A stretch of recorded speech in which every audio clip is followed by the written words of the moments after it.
हिंदू राष्ट्र एकता मंच के राष्ट्रीय अध्यक्ष रवि जोरी ने केजरीवाल सरकार पर लगाए गंभीर आरोप। केजरीवाल सरकार को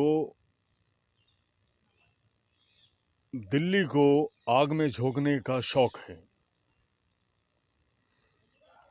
इन्हें दिल्ली की जनता की कोई परवाह नहीं है।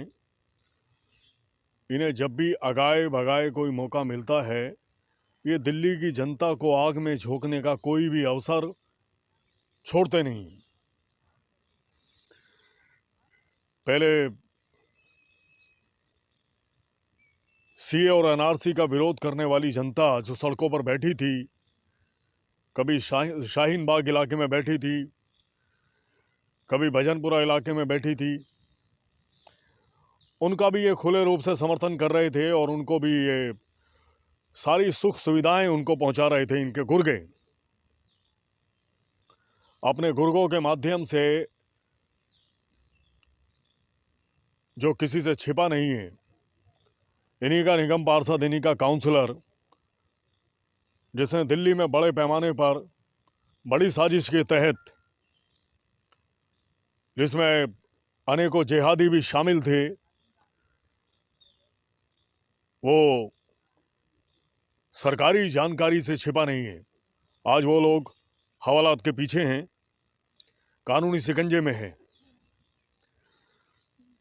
और सच जो है वो दिल्ली की जनता और देश की जनता के सामने धीरे धीरे वो निकल कर आ रहा है। आज भी इन्होंने बुराड़ी को अपने आप को, मतलब किसानों का सबसे बड़ा मददगार, सबसे बड़ा हमदर्द, सबसे बड़ा मसीहा,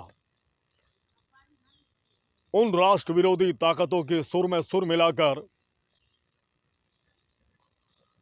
जो इस देश के टुकड़े करना चाहती हैं,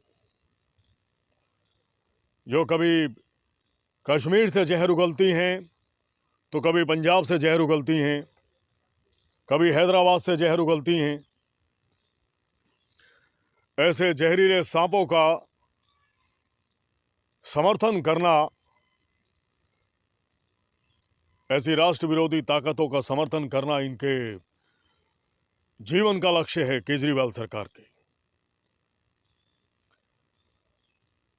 ये किसी भी ऐसे मुद्दे पर,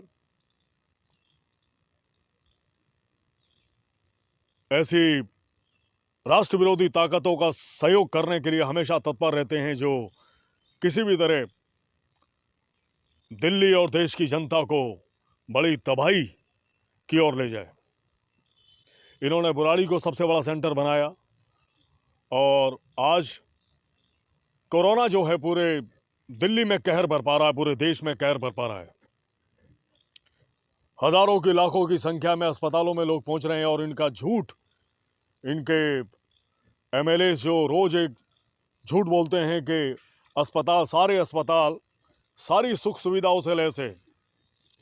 तो मैं ये पूछ रहा हूं कि वो दिल्ली की सड़कों पर दौड़ती लाशें, दिल्ली की सड़कों पर दौड़ते वो कोरोना मरीज, क्यों उनको अस्पतालों से उल्टे पांव लौटाया जा रहा है?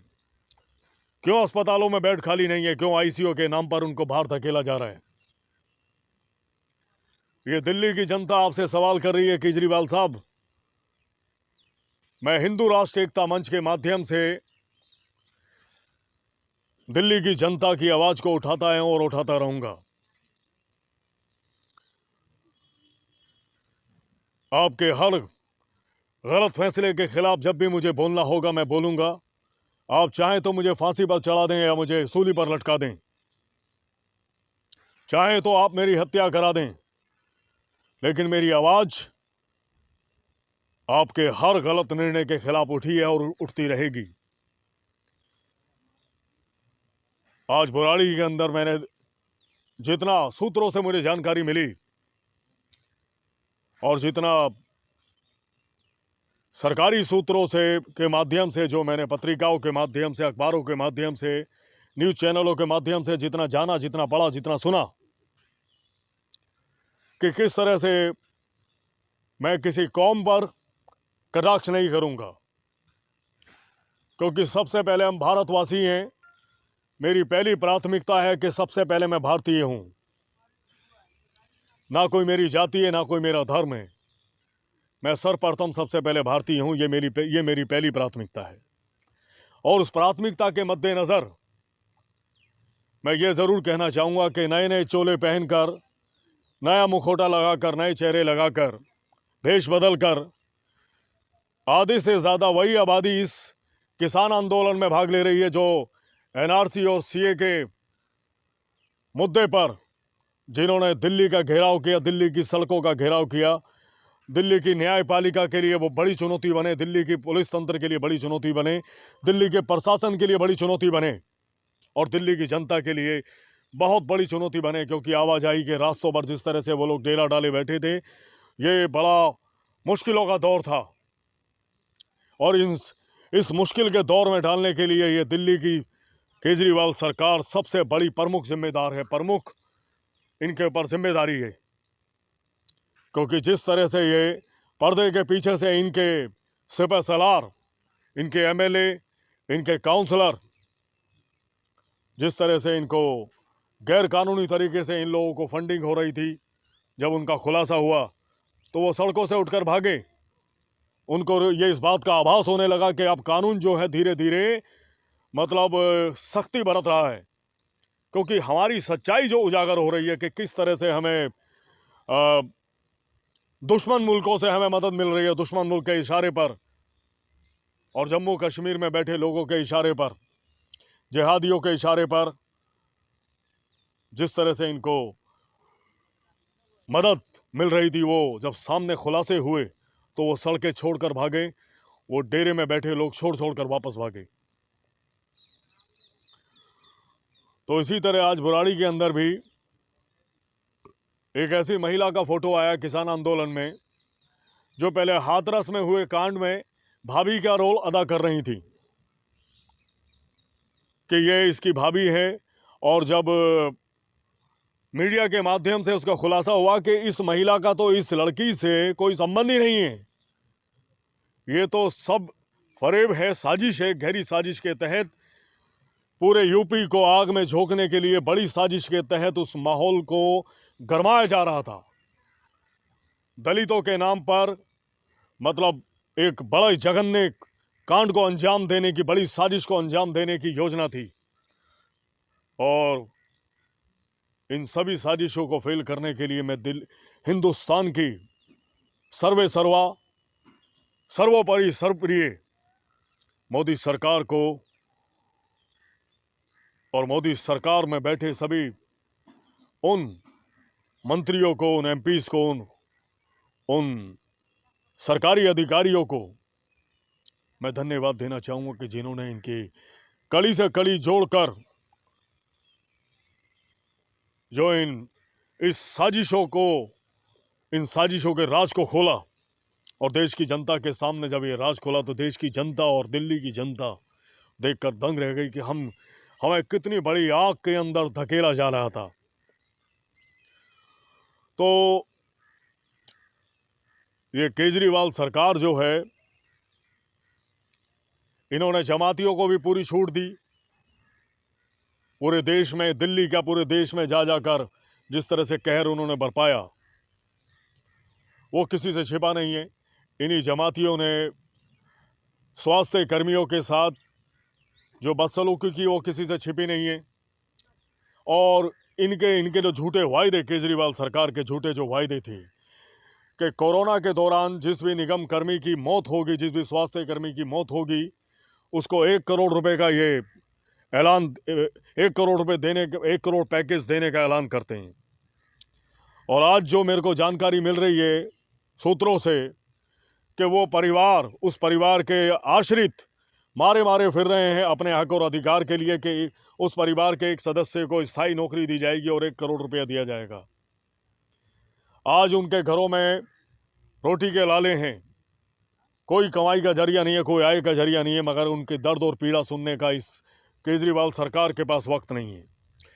क्योंकि इनको तो नई नई साजिशें रचनी है, दिल्ली को कैसे तबाही की ओर ले जाना, दिल्ली को कैसे बर्बाद करना है, दिल्ली की जनता को कैसे मौत के कुएं में धकेलना है। इन साजिशों से इन्हें फुर्सत नहीं है। तीनों एजेंसियां इनके हाथ में हैं, दिल्ली जल बोर्ड, एमसीडी, एनडीएमसी, इन तीनों एजेंसियों के अधिकारी आज गरीबों की आवाज़ सुनने के लिए तैयार नहीं हैं। ये तीनों एजेंसियां इनकी जड़ खरीद संपत्ति, इनकी बाप की दादालाई है। ये अपने बाप की दादालाई समझकर इन पर कब्जा करके बैठे हैं।